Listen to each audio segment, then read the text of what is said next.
Here's how we're going to dominate the chiropractic industry with Katana, BDC, and Chiro Revenue. The first thing you have to do is establish the industry standard. And the way you do that is by having a benchmark. So imagine if you were a chiropractor and you saw that there was an industry standard report that said, this is how much revenue the average chiropractor makes. This is their PVA. This is their average number of visits to the website. This is how many reviews they have on Google. This is what % of ads get clicked on. This is what it costs per click to run an ad on Google and Facebook. Here are these different sorts of averages that we see across these different metrics. And there's a number, of course, associated for each of these key metrics.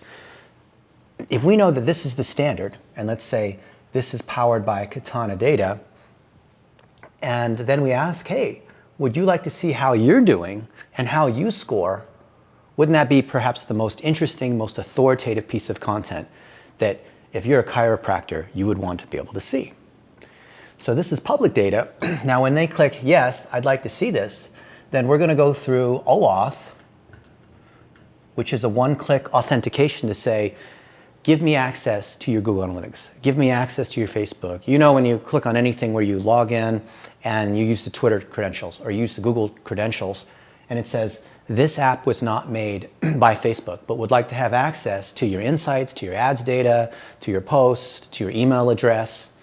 It's lead gen, and it's the collection of all this other data, because then we can create a report where it comes to our dashboard, and this will be the Chiro Revenue dashboard, where we benchmark them against every one of these standards that we see here. So when we say the average PVA, what is it? Let's just say it's, give me a number, 20, right? Mm-hmm. And let's say the average chiropractor does $500,000 a year, and we know that the average value per visit is $250, or we know that the average cost per click is $1, and we know that the average Chiro has 1,200 fans on Facebook, and they have 35 web pages that are indexed by Google, and their average website load time is 5.8 seconds.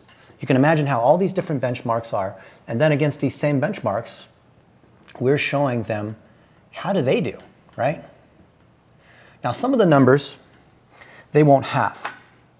So in this case, we will ask them for additional information, and we'll say, hey, since you don't have, we'll ask them, do you have Katana already? If so, then we can grab your information. But if you don't have Katana, then can you answer some of these questions so we can calculate your score? So they give us these, and then we're able to fill in their data against the benchmark. So if the benchmark is like this, and here's the trend for every one of these metrics, then we can come in and benchmark them and say, you're actually over here. You're like this. You're 20% lower. Or, the trend on traffic to websites is like this, but you're actually doing better. Or on social media, the trend is to have 1,200 fans, and you're at 1,300 fans, and we'll be able to show when they're above or below, and then be able to give them a grade. And the beauty of a grade is that you can say, well, you're below here, that's about a C. You're doing really well here, maybe that's a B+. Maybe this is an A. Maybe this is a B-. And then we say, your overall score is a C+. That's your score, right? On this particular report. It's going to be very hard to argue this because it's based on industry standards. It's not because we just decided to arbitrarily give them this score. It's because we said, look, here's these different components on how you benchmark against the industry. And of course, then the answer is, would you like to fix these results? Would you like to do better? Would you like to have a list of specific recommendations on how to improve any one of these items? And of course, they're going to say yes, right? And even as they're going through this, they can click on a little button to learn more, right? So why is my score a B+? Learn more. Or why is it that the average website has 35 pages indexed on Google, and over here it says you have 55? Well, why is that important? Why does this matter? And you click on this, right? So maybe this pops out into a video, and here's Tristan Parmley wearing a nice shirt, and he says, hey, you know, the reason why this is important, and you have this, you know, there's the standard here for the industry, and there's what you have for a number of web pages, is that the more web pages you have, the more shots on goal that you have, the more keywords that you can possibly rank on, the more juice that you can collect, so that if you want to rank in local search on migraine doctor Chico, California, then if you have web pages on migraines, then you're more likely to rank on those particular terms. So if you have web pages that are designed to rank on chiropractor, Chico, California, but you're not talking about the most common conditions, then you're not even available for us to be able to get you more traffic. And so we know that the more content we have, the bigger of a footprint we have, then that also expands the number of ads that we can run. So if we run ads on car accident or back pain, but we don't have web pages on back pain, then our ads are not going to be as effective. If we just send everyone to the home page, no matter what condition they come in, whatever keyword we bid on, whatever videos we make on YouTube, but we send everyone to the home page, that doesn't give us enough variety to be able to deliver upon the expectation of what the client sees. And therefore, that's the key in search engine optimization. And that's why this particular metrics is important. So we could do this with every single one of these metrics where we explain this is what the benchmark is in terms of the average. Maybe we even show, hey, you know, would you like to see what the 95th percentile is? Well, the 95th percentile is 1.2 million. The 95th percentile is, you know, 42. Or it's 128 web pages, you know, whatever it might be. So we can show what the average and what the top tier, top standard is, compare them against it, give them help along the way where we pop out to a little video that explains what it is. And then more importantly, we want to go from analysis, this is metrics, that's what the dashboard is. Everyone that thinks that they're getting analytics is really getting metrics. They're getting reports and charts and pie graphs and this kind of thing. We want to actually interpret and give them the meaning behind it, right? To benchmark it, which gives us relative value, because if you tell somebody, hey, Frank, you have 35 web pages as far as Google can tell. Is that good or bad? You're like, I don't know. I guess it depends. Or, you know, I say, hey, Tristan, I looked at your ads and your average click-through rate is 1.2%. Is that good or bad? I don't know. Hey, we looked at your text messaging campaigns and your open rate is 6%. This is great, right?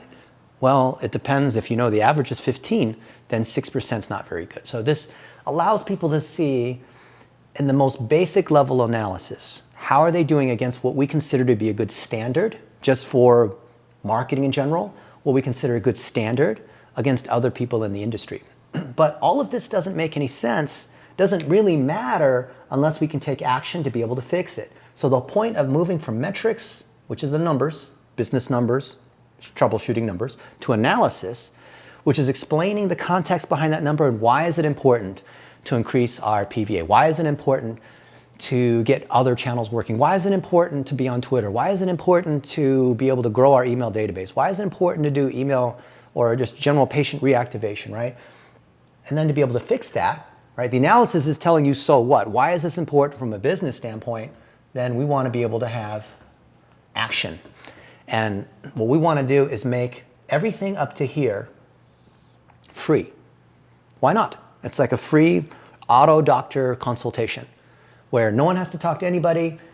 They can consume lightweight training on each of these particular metrics. It's the kind of thing that you'd expect if you came to a dashboard that was called Chiro Revenue, because we're tying your revenue accountability back to your marketing, back to your referrals, back to how you show up on Google, for example.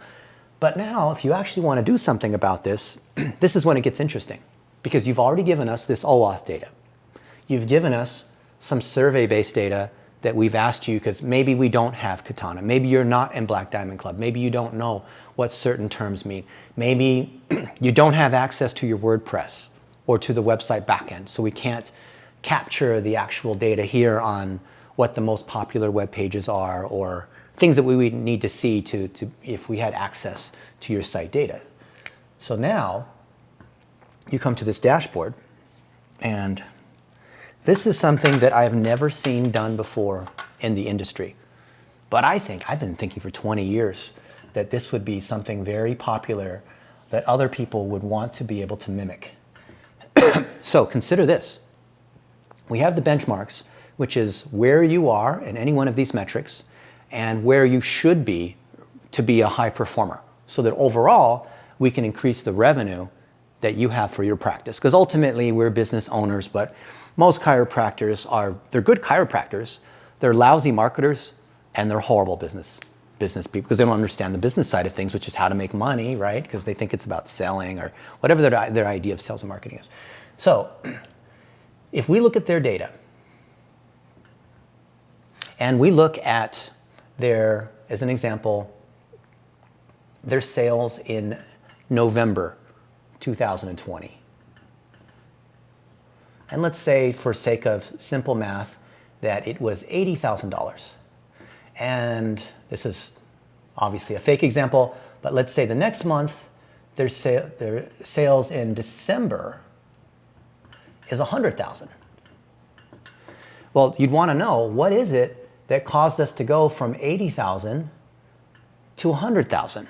So it's a $20,000 increase. And this is what we call the gains and loss reporting framework. If you've seen this anywhere else, I would love to hear about it, because I think this is my idea. So gains and loss reporting is any particular metric. How do we break down what caused the number to go from here to here? So you could even say, this is the number of patients that I have. It went from A to B. This is the number of website visits that I had from here to here. This is the number of new patients I have. It went from here to here. This is the number, any kind of business metric where we're measuring a before and an after. I'm going to show you what this particular framework of gains and losses does to be able to break down the difference when you move from here to here. Wouldn't that be cool to know? Because anytime you look at a chart and you see, oh, revenue went up and down, or the PVA fluctuated over time, or any kind of metric, the amount of profit that we have, the number of visits we have, like whatever it is, any metric that's going up or down, we want to be able to figure out what is behind it. Is it because of COVID? Is it because our website doesn't work anymore? Is it like, wouldn't you like to know the underlying reason of why a particular metric is going up or down? This is the thing that we think is going to be the most powerful piece in the world of digital marketing, which is giving people real analytics that explains what's going on here. So here's what happens. You have, and this is for internal training, so this is going to be a little bit geeky if you're not an analytics person, if you're not used to dealing with marketing data, this might be a little confusing, so you might have to look some of these things up, or you might have to press pause and watch this thing again. You have two things in terms of a metrics analysis breakdown. You have your key business metric. So in this case here, it's revenue as an example, and as a company called Chiro Revenue, you'd imagine we're going to try to figure out how to get you more revenue and figure out what those different components are, right? It's like you're not being seen enough, you're not answering the phone often enough, you're not having enough messaging sequences to generate enough conversations, your doctors are not good at closing, you're not charging enough money. Like you can see that there are stacking factors that will drive revenue, right? So there's the primary business metric, of which we believe revenue is the most important one. Obviously you want to take care of patients and you want to have a good reputation. But if we take one particular metric, we can break that down by an attribute. So an attribute is, this could be revenue, and then we're going to break it out by customers, or we're going to break it out by number of visits, or we're going to break it out by some other kind of factor that we want to be able to diagnose. And here's what happens to be able to get this $20,000 difference. There are 4 components that go into gains and losses reporting. First off, if we start with the 80, we have existing customers that are spending more. Because you have these other campaigns and you're offering a broader range of services, maybe you're able to get them to come in more often, you can upsell them into something. So you have existing customers that are spending more. Then that brings you up here. Then you have existing customers that are spending less. And that brings us to here, right? So these two are existing customers. Now we take customers that we have gained, so the revenue from customers that we have gained, that takes us up here, minus the customers that we have lost. Revenue from customers that we have lost, which brings us here, which then allows us to true up these two differences. This is existing customers, this is churn. Okay? So that takes us from the existing number of 80 to the final number of 100 through 1, 2, 3, and 4.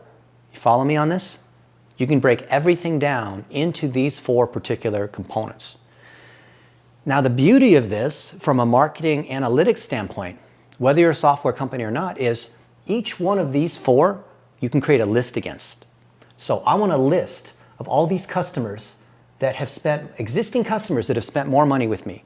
I want a list of all these customers that are spending less. I want the list of customers of all the new people that I want to tune my onboarding sequence. I want a list of customers of all the ones that we've lost so we can run a reactivation campaign against each of these.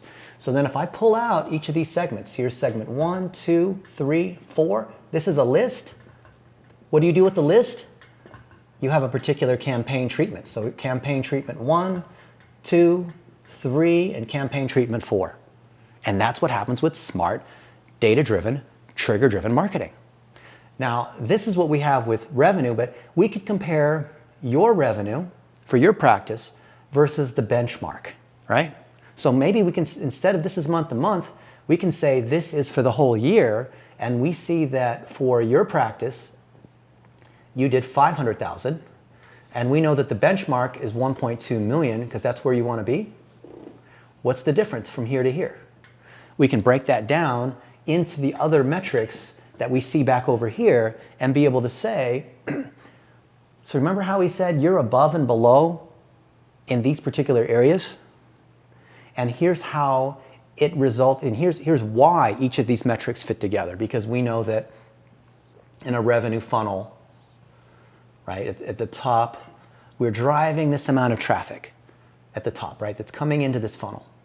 We're driving traffic from ads, from organic search, from word of mouth, benevolence campaigns, right?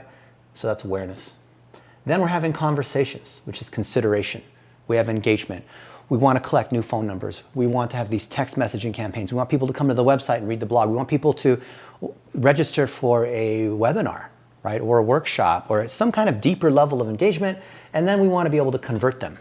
And if we know what the average percentages are at each of these particular points, we can stack their particular numbers here, and we can stack the industry. And at the conversion stage of the funnel, we want to be able to measure how much revenue is coming in, new patients, referrals, whatnot. And the beauty is that we can say, this is where the standard is, but maybe this is where you are, your particular practice is like this, but it needs to be wider. We need to increase these conversions, or we need to increase the width of your funnel relative to the width of what the average is. And that way, when we have this kind of x-ray of your marketing, operations, and finance, we have a view of the entire business. And thus, when they get the final report card with the actions of what they need to do, we say that we have revenue at the top because obviously you want to increase the revenue number, but we're going to break it down into 3 components. And that's marketing, operations, and finance. Those are the 3 components of business. We know the marketing metrics are around traffic, around rankings, around, and we could say, you know, the same thing here, marketing, operations, finance, or actually this way, marketing, operations, finance. We can then say, well, our recommendation is, from a marketing standpoint, you need to implement this program called Team, Tell Everyone About Me. And there's 6 phases to it. Here are the different components that address the things that we determined were wrong. From an operational standpoint, you need Black Diamond Club, because we're going to teach you how to convert that marketing into sales. And this is what you do at day 1. And this is how you price things. And this is how you follow up. And this is how you position yourself. And this is how you build relationships. And this is how you're able to convert just merely being seen, because digital marketing will help you be seen, but you actually have to talk to people. You have to understand how do you sell, right? The things that Sean and Lacey teach. And finance, we're going to track it all the way to driving patient revenue. So when we know what's going on with medical billing and how often you're able to see customers and your retention and your PVA and other sorts of metrics, we can track that all the way back. And thus, this report card will break down your revenue performance into marketing, operations, and finance. And because along the way you've told us what is going on in your business, then we can easily cross-reference. Because if you've come in on Chiro revenue, then we'll say, hey, you know, your operational performance is not as good as it could be. You really should sign up for Black Diamond Club, because if you're a member of Black Diamond Club, here's what the averages look like. Now, we haven't run the averages for members of Black Diamond Club, but I would imagine it would be better than the average chiropractor, but we could see. And we could say, hey, those people with Katana, here's what the averages are that we see month to month, right? This is what we saw in November 2020. This is what we saw in December 2020. And this is what we saw in the top 95th percentile of Katana customers. Would you like to be there? Here's what the averages are. And we're not revealing the specific data of any particular chiropractor unless they want to give it as a case study. And then we reproduce the industry benchmark month after month after month. And that way everyone in the industry can see how they're doing. I don't think anybody's publishing any kind of industry numbers like this. I think Sean said maybe 2 years ago there was something that they published. So why don't we establish this industry standard as a way to be able to collect this data, as a way to give people a dashboard where we superimpose their data, tell them what's wrong, now actually give them a view into why they are leaking revenue at different points in the funnel, and show them how it relates to specific factors in marketing, operations, and finance. And with this benchmark, they can then go through courses. So we can charge for these courses, $47, make them free.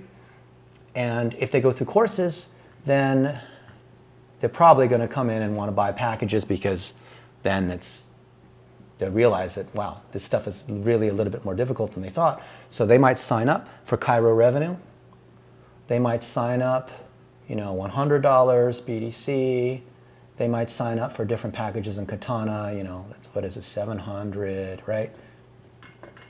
And that's how we're able to sell. We sell not because we have salespeople that are giving out free gifts, but because we're relying upon the heart of analytics here. And the beauty of this dashboard is that we've already built most of it. We've already done this for a number of years, where we're displaying this data, but what we don't have as of mid-November 2020 is the integration with all the other data sources. So with Frank and Travis and everyone else's help, we want to take all these data sources and be able to pump them in here. And to be able to be the industry standard and have all these other data sources, why would anyone want to go anywhere else? Why would you want to have to log into 10 different tools to see what's going on? So with your practice, why wouldn't you want to use a free dashboard where this is all here? And you could use, there's lots of tools that will combine data from lots of different sources. You can still look at your Google Analytics, which is just your web data. You can still look at your Katana data or whatever EHR you have on the back end, but it's not going to give you a combined view. And also compare it against the industry standard, compare it against the top people in the industry, compare it against digital metrics, give you a breakdown to tell you what's going on, and be able to build campaign segments that then result in an increased ROI. Because when we start taking action, we go from metrics to analysis to action, we take action against any one of these things, we're able to go back and then run these numbers again and see the increase, and then remeasure these particular buckets. And when we start with revenue increasing, so in this case it's revenue by customer bucket, but we also said it could be revenue by number of visits, or it could be number of patients by marketing channels, right? You can take any metric and you can break it down into this metrics decomposition on gains and losses.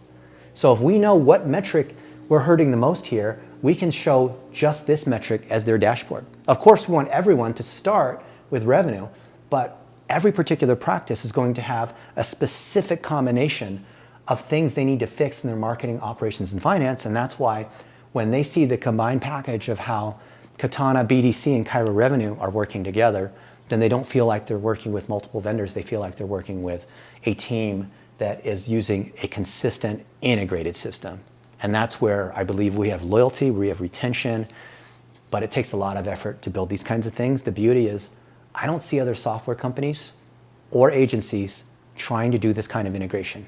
And we have deep relationships with the other software providers in the world of marketing and in the world of digital, and we just don't see that happening. And if it is, if someone else is doing it, we'd love to partner with them, because then we can integrate their component, integrate their data, integrate their metrics, integrate the campaigns that they have.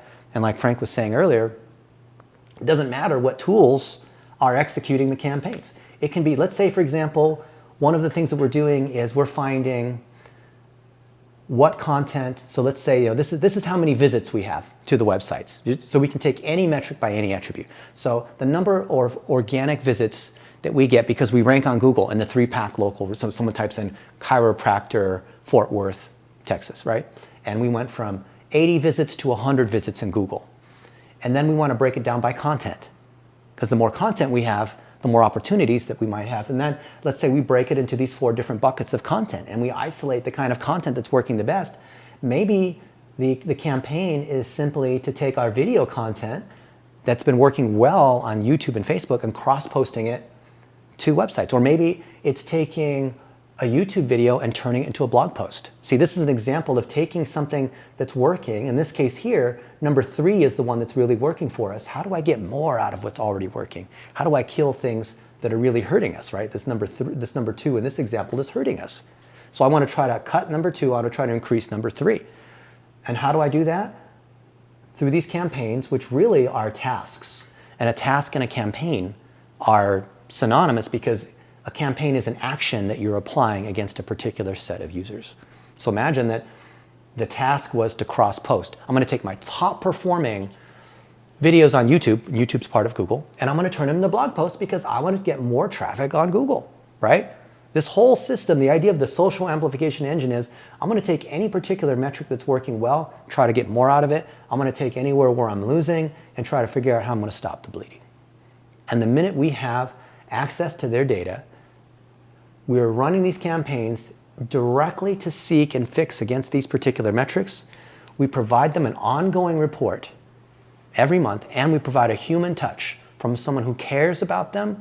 Then we have a great relationship, and it ties together all 3 of these teams. And that's how we're going to dominate the chiropractor industry. And if you're watching this later, maybe you're a chiropractor and you want to help other chiropractors, or you're a potential agency or a partner that wants to work with us, I would love to hear your feedback.